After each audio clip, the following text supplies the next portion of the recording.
I think the action parts would still be rewarding enough. But then you had... I think if I didn't have the bracelet thing... Yeah, you would get witch time. Though that at least got me, like, all of the magic.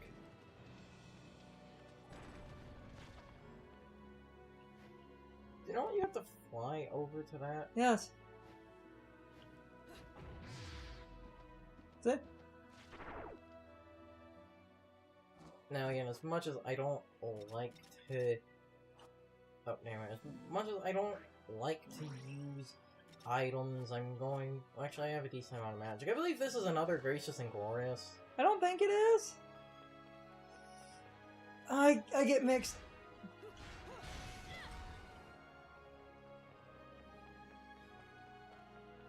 I remember them being here. Damn it. Yep, they Yeah. are.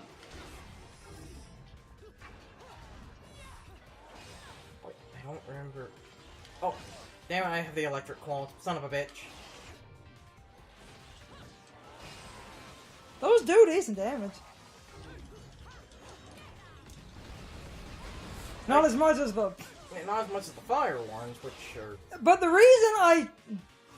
Like, to go back to the Rayman thing, Rayman Legends, the reviewer was acting like, because of the lenient checkpoint, and what they call kind of lackluster platforming, that Rayman Legends isn't rewarding, and doesn't have a sense of gratification, but I feel it's perfectly gratified, and honestly... God damn it. God damn it. Oh, yeah, that's the other thing these assholes do. They block a lot fucking more than the basic ones. God damn it.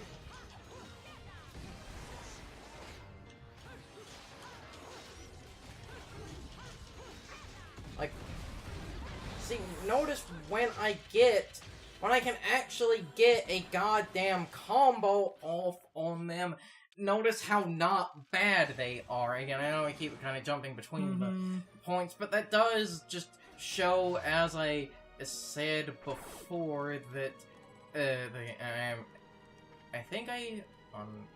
believe I can buy a few items. Actually, I'm going to buy a few healing items, because again, I really don't like those enemies. Those are the only enemies I am okay with kind of breaking my rule of to try and keep things at least somewhat in order and not completely cheap. I'm not going to use too many of the overpowered weapons and shit.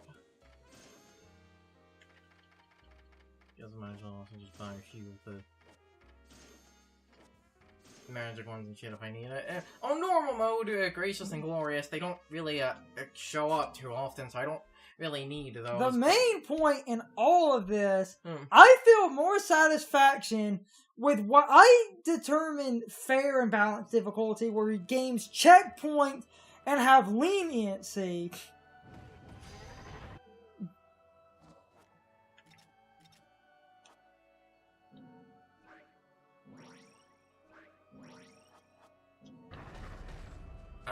These gold enemies, they also have you can't witch time on them. But, because of that...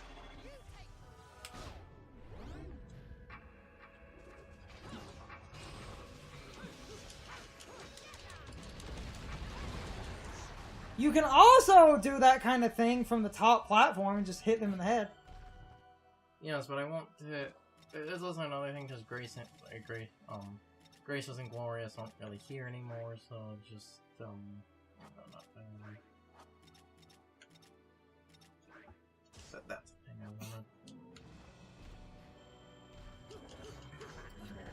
wanted.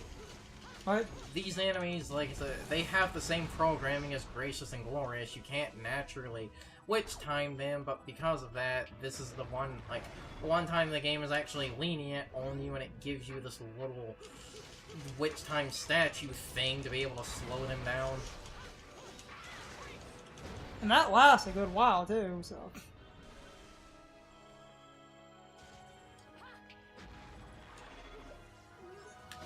But yes, as I... this won't work really perfectly. But as I repeat points, it's Yeah. because I feel games like Dark Souls are terrible examples of difficulty. Because at the end of the day, it's not really, like, rewarding to me to spend 20,000 hours repetitively repeating the same thing I've proven I can beat. There he is.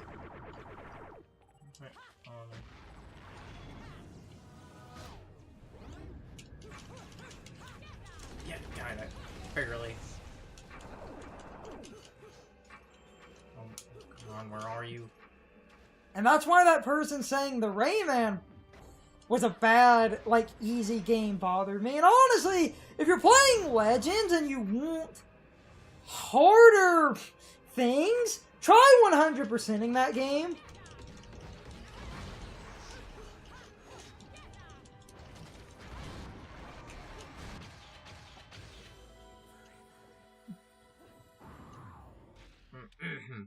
That's my counterpoint. But because like the 3 or 4 items I used, my score is going to basically be tanked into garbage. But hey, at least in playing the game again, you can see the platinum's already up there, meaning that I've already proven I can do it.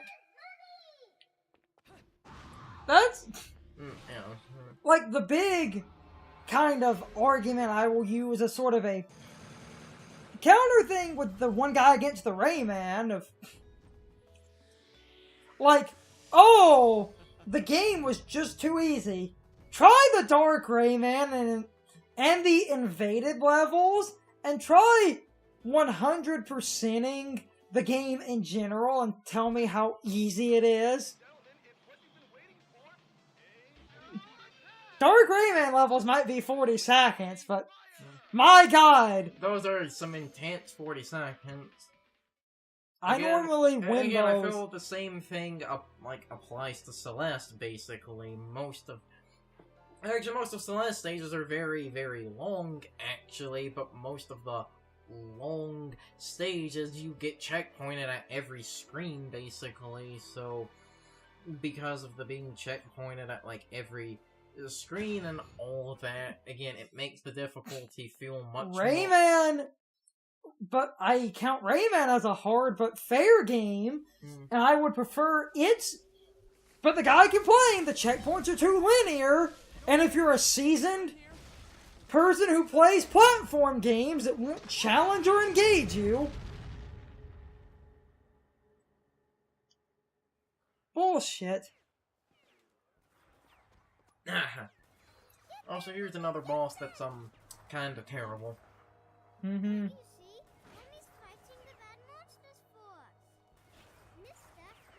Oh, what makes this boss terrible is this is a kind of a trend through most of the bosses in Bayonetta 1. One, this boss actually starts off as an enemy gauntlet, which is really weird.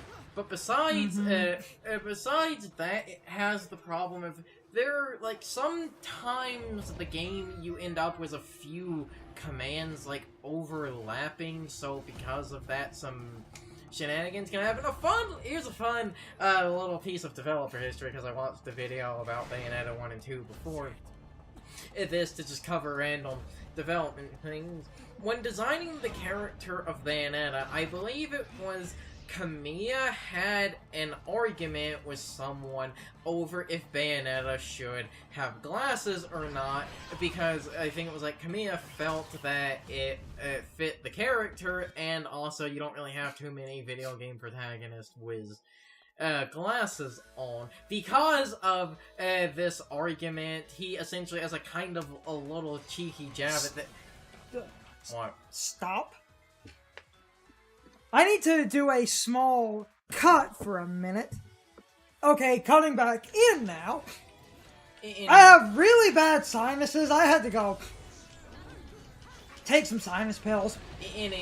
Back to what I was saying, as I had said, when designing the character of Bayonetta, Kamiya and I believe it was their character designer artist, the two of them actually had an argument over if Bayonetta should wear glasses or not. Obviously, you know, that ended up happening, but, like, because of this argument, Kamiya basically has a kind of, tongue-in-cheek thing. Every important character in this game wears, glasses in some capacity and for a different reason. Mm-hmm.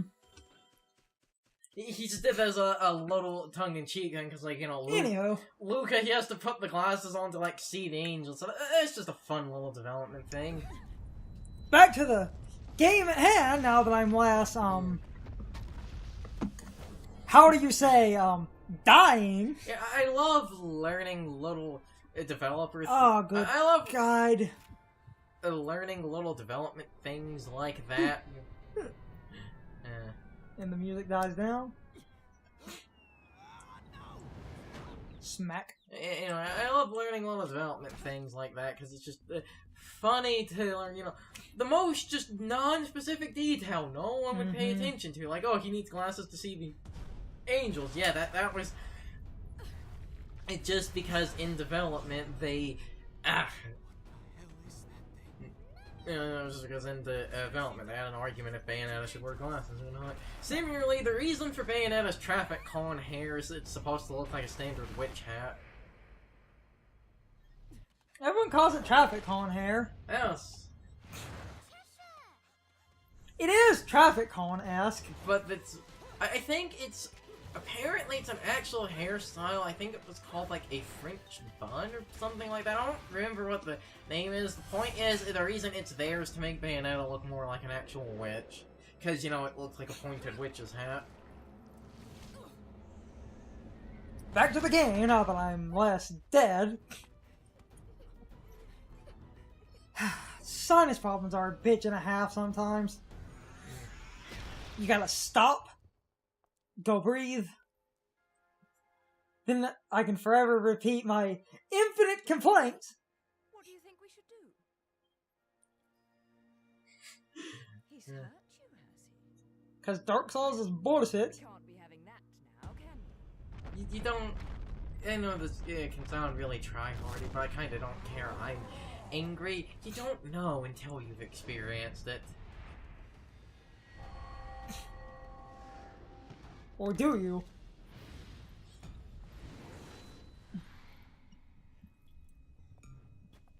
Let's rock, baby. You say That Beautiful was Joe is tangential. That was a Devil May Cry reference. And a Beautiful Joe reference. But didn't Joe say that at one point because it... It's... Kamiya's character... Damn it. Beautiful Joe... Hold on.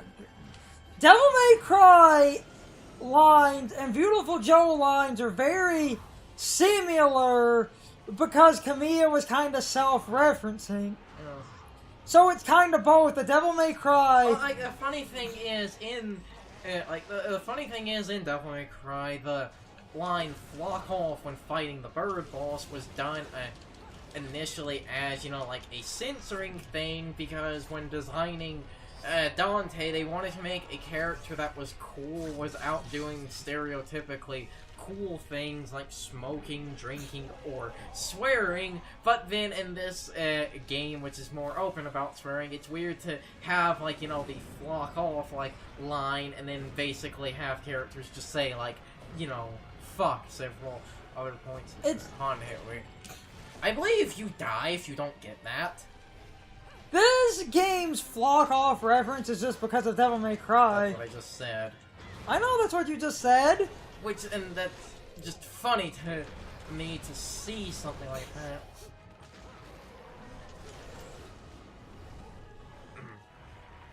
You know, the funny thing is, I said that this, a boss can... I said that this boss, can potentially be kind of a problem, and I'm actually getting through its health really good. Why does every time I say something is easy, I, screw up on it like a scrubbler, and I say, oh, this is so hard and terrible, and I almost, like, pure platinum it. I still have the Bangle of Time equipped. Being hard and terrible is my MO. No, I do not. What? I thought I had... damn it. I thought I had the Bangle of Time. Oh yeah, another thing, and I forgot to mention is when you're in the boss mode, you basically have all, like, Wicked Weaves come out with... I thought we said that in the LP. No, I didn't cover the other thing. Specifically for Kilgore, and it is the only gun that does this. Because Wicked Weaves come out, when you fire as Kilgore, it shoots a Wicked Weave. See? Mm-hmm. I didn't cover that part. I had covered the more general thing of... oh, damn it. I had covered the more I said the more general thing, which is the Wicked Weaves come out, but because we didn't have Kilgore at that point in the LP, I didn't say the specific of it fires Wicked Weaves.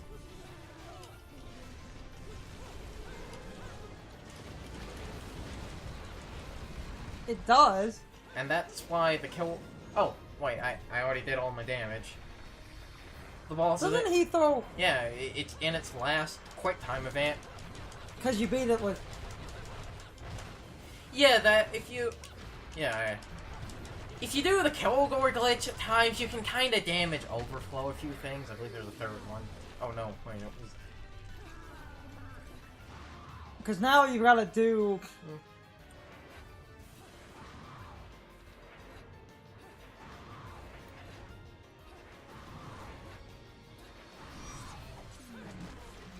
I think... Hold on. Damn it.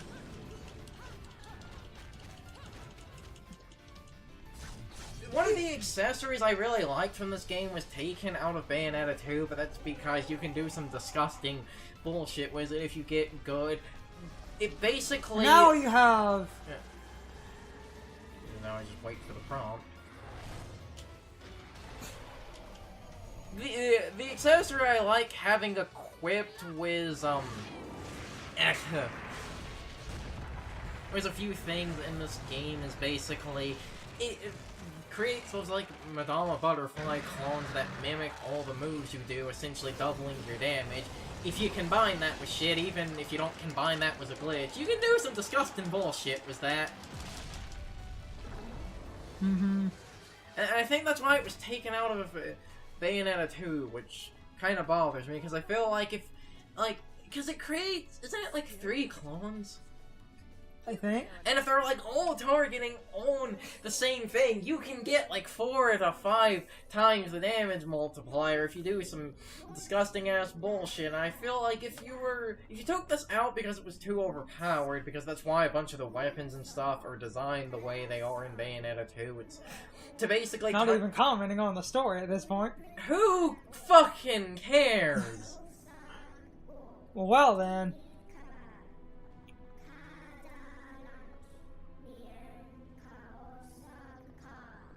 We haven't really been commenting on the story for most of this, and even, you know, everyone that likes this game says that the story can be ignored. To hell with you! Yeah, basically. I thought that's how this worked. Yes. Like I was going to say, a lot of the weapons and stuff in Bayonetta 2, like, were... basically, they were changed and altered because... Seriously? What? Seriously? Go away. Because we're recording, but we're recording on my computer, I'm getting giant email pop-ups. Basically... Oh no. Oh, hi Abby. Do we need to take a break to cat food? We probably need to kick this cat out.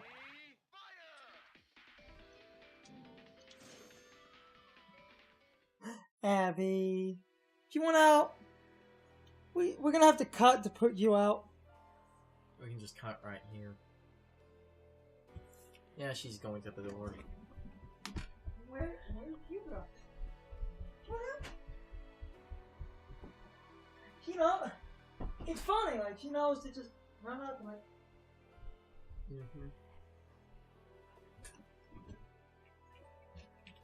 I know it doesn't matter at all, but I'm actually going to save. just to get that time to go up. Plus, I like 65 hours.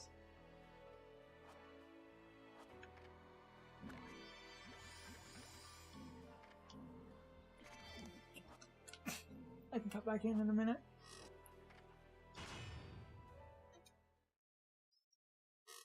He changed costumes between the fade in and out here, so I probably just did a weird frame cut. May I have my glasses back? Huh? Oh, yeah. Here you go. Cereza, how did you get such magical glasses? The glasses aren't magic, silly. I can see the monsters without them. Monsters? Not quite. She says glasses, but they're just frames. Why is that? Okay, that has to be a Japanese thing. Is that just a cost-saving thing, or what? Because I noticed a bunch of, like, you know, Japanese... If we're going to go entirely off the logic those are implying, they're held entirely on her face by balancing on the skin of her nose. And arguing with a little kid. I'll manage on my own. And I really do, as I wonder, because I've seen that a lot, because... Do Bayonetta's glasses have frames? I can't tell because of the Link costume. Well, you said frames, but... I mean, do they have the side Yeah. parts? Yeah, they do. They do. Oh, okay, so... Why? Why do a bunch of Japanese things do that? Is that a cost-saving thing? Or do some glasses over there, are they actually designed like that? Nope. Her...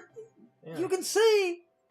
No matter how I ask, no matter how many times, Because you always say the same thing. Come now. as someone who actually wears glasses, you kind of need... You're so stubborn, you know that? You know, the part to hold them on your ears so they stay on your face? He was a journalist too. In fact, he was twice the man I could ever hope to be. He was obsessed with one case his entire career. That whole just So bizarre. glasses without, you know, the ear parts bothers me. The followers of darkness. Bayonetta's are rendered correctly. When their light world And I've seen a few other, like I said, like anime or Japanese made games do that, so I'm convinced that has to be a culture thing. then Or that is just a constant, like, cost-saving measure a bunch of companies do, but if that was the case, wouldn't Bayonetta's be rendered the same? Actually, it might be a cost-saving thing, but for a funny reason. Which would be... Each clan, working at the behest of the Because sought to lead their Luca took her glasses to see the angels. possessed It would be easier to animate them on his face if Like, they... because Luca and Bayonetta are technically on screen more often, like, the scenes of those two with glasses, you would need the, like, you know, to have full glasses for, like, animation purposes. Cereza, you normally don't really, like, see her glasses get taken off or anything, so, because things don't appear as, like, much, or, you know... I think it's more about Cereza's head is smaller than Luca's. If Cereza's glasses had ear parts, him looking at angels would have looked dumb, so they just made them the front part. So they didn't have to compensate around his adult-sized head. That's my entire guess. I'm probably right. Bayonetta's glasses can be fully rendered because they're on her face.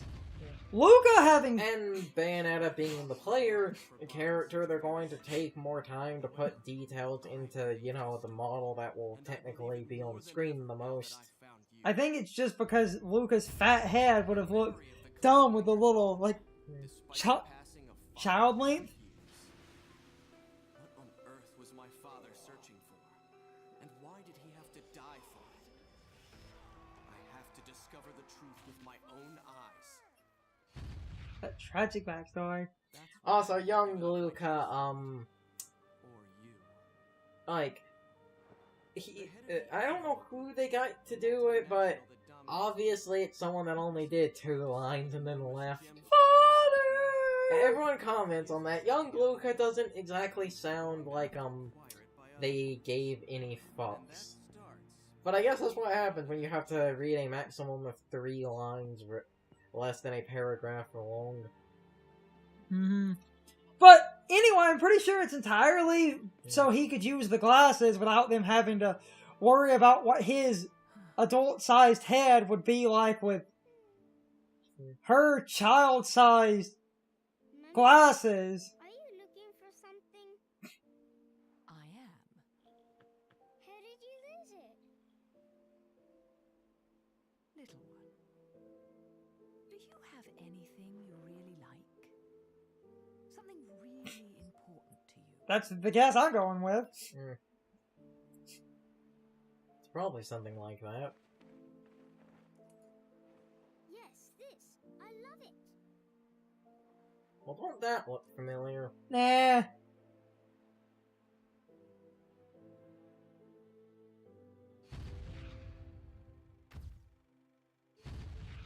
Nah. Where did you get this? You gave it to me, Mummy, for my birthday.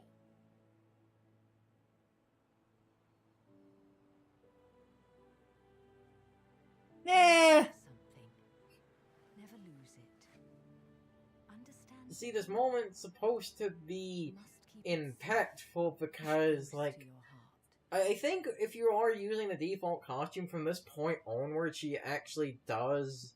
I believe she actually is missing one of the red hair ribbons from, like, this point onward in the default costume, but we're not in that, so it looks like Bayonetta just kind of pulled the ribbon out of nowhere. It was under my hat. This whole time. It's a big hat, Garson. Yes. You can hide a lot of things under that hat. Uh-huh. And on that day, Cereza died. The end. Roll credits. Weird ending to the game, I know, but... Yeah.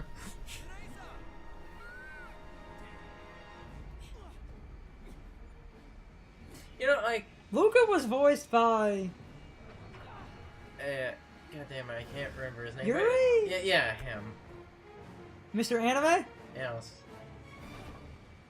Well, the second Mr. Anime. Because, you know, the boss is the other Mr. Anime. You know what I mean. Yeah. I hear Yuri in him. Because that's who's playing it. I mean, it's him, so it's not like, Mhm. you know. It's time for the question of the day and my overall thoughts on the topic. So anyway, do you guys care about the story in Bayonetta, or are you more interested in the gameplay? In my personal opinion, the gameplay in any video game is way more important than the story, but I do really enjoy the story in this game because it's over the top and crazy. It feels like a logical continuation of the crazy nonsense that the Devil May Cry series started, and I do love the story for that. It doesn't really take itself too seriously. It comes off as a parody, and I have to give them props for that. They knew exactly what they were doing. As for the gameplay, I generally think that was a good continuation of the gameplay Devil May Cry set out to create. So, in my opinion, I love both. I consider the gameplay more important than the story, but I do love the story for what it's worth. It really does feel like this is a perfect spiritual successor to the Devil May Cry franchise. But anyway, I would really love to know what you guys think. You can leave your thoughts, opinions, and answers in the comments below, or you can leave them on social media. All my social media links are in the video description. Now, as always, I need to be a shill for a minute. If you liked my video, please hit the like button and leave some comments. If you're new to my channel and want to see more of my videos, please hit the subscription button and subscribe. If you're already subscribed, please ring the bell next to the subscription button. That gives you the proper notifications of whenever I upload a new video. Also, don't forget to follow me on social media. Doing all of these things really helps out the channel, and it really helps our communities grow.